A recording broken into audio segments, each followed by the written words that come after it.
আসসালামু আলাইকুম। সুমিতা কিচেনে আপনাদের সকলকে স্বাগত জানাই। আশা করি আপনারা ভালো আছেন। আলহামদুলিল্লাহ আমিও খুব ভালো আছি।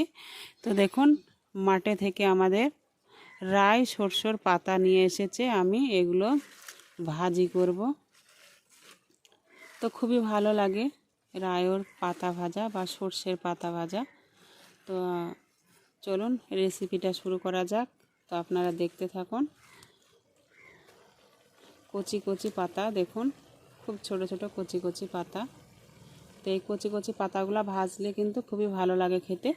তো এরকমই নিত্য নতুন ভিডিও পেতে আমার চ্যানেলটি অবশ্যই সাবস্ক্রাইব করুন। তো চলুন শুরু করা যাক। তো প্রথমে আমি শাকগুলো কুচি কুচি করে কেটে নেব। তো দেখুন, আমি পাতাগুলো খুবই ছোট ছোট করে কেটে নেব। তার জন্য এখানে একটা থালা নিয়ে নিয়েছি।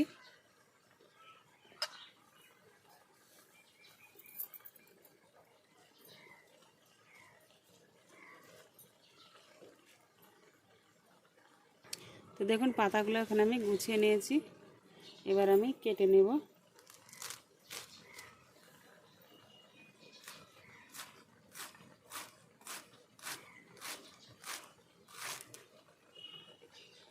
তো দেখুন, এভাবে করে কেটে নেব।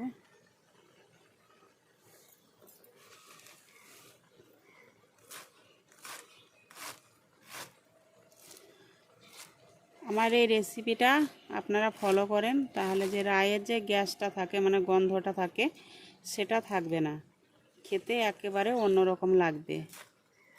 তো এভাবে আমি খুবই ছোট ছোট করে কেটে নেব, জিরে জিরে করে। দেখুন, আপনাদের কাছ থেকে দেখিয়ে দিচ্ছি কত জিরে জিরে করে কেটেছি আমি। তো এভাবে করে আমি সব শাকগুলো কেটে রেডি করে নিচ্ছি।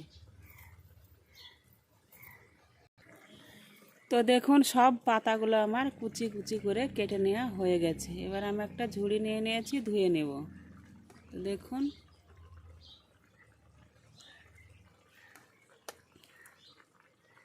কত সুন্দর সরু সরু করে কুচি করে কেটে নিয়েছি আমি। তো এগুলো এবার আমি ধুয়ে নেব।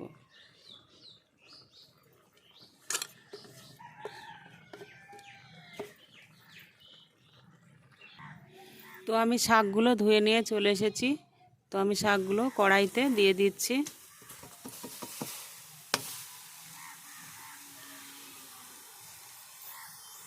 তো এখানে আমি লবণ দিয়ে দিচ্ছি, আর এখানে জল দিয়ে দেব।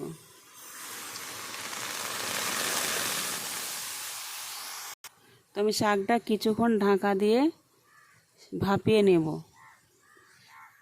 তাহলে যে সর্ষে রায়ের কাঁচা গন্ধটা থাকে সেটা থাকবে না। তো দেখুন, আমি কিছুক্ষণ ভাপিয়ে নিয়েছি। এবার আমি ছেঁকে নেব ঝুড়িতে করে। তো আবারও কড়াই বসিয়ে দিয়েছি আমি। এদিকে শাকের জলটা ঝরে গেছে।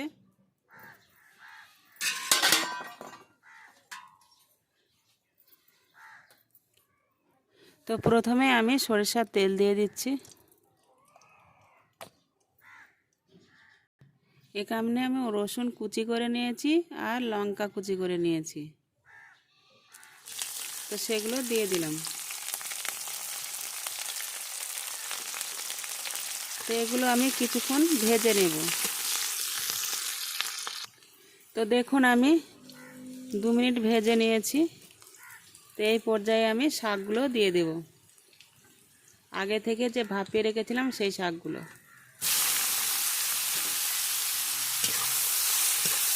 তো এভাবে আমি কিছুক্ষণ ভেজে নেব।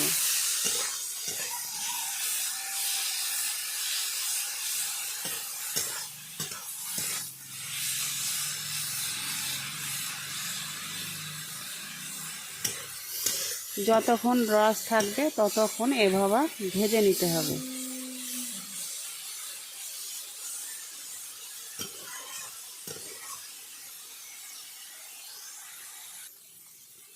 তো আমি এভাবে কিছুক্ষণ ধরে ভেজে নিয়েছি।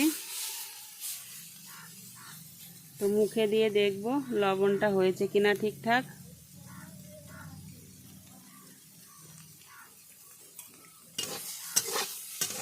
তো বন্ধুরা, এই সরষের পাতাটা কিন্তু অসাধারণ হয়েছে খেতে। তো এরকম করে আমার রেসিপিটা ফলো করে যদি আপনারা রান্না করেন, তা রায়ের যে কাঁচা গন্ধটা থাকে সেই গন্ধটা থাকবে না, 100% গ্যারান্টি। তো এভাবে ভাজলে কোনো গন্ধ থাকবে না, খেতে কিন্তু খুবই ভালো লাগবে। তো আমি এবার নামিয়ে নেব। তো আমি এবার নামিয়ে নিচ্ছি। দেখুন, তো দেখুন আমার শাক ভাজা রেডি হয়ে গেছে, কত সুন্দর লাগছে। সরষে রায়ের শাক ভাজা কিন্তু খুবই ভালো লাগে খেতে। তো ভিডিওটা যদি ভালো লেগে থাকে অবশ্যই লাইক, কমেন্ট, শেয়ার, সাবস্ক্রাইব করবেন। কালকে দেখা হবে আবার কোনো নতুন ভিডিওর সাথে। ততক্ষণ সুস্থ থাকুন, ভালো থাকুন। খোদা হাফেজ।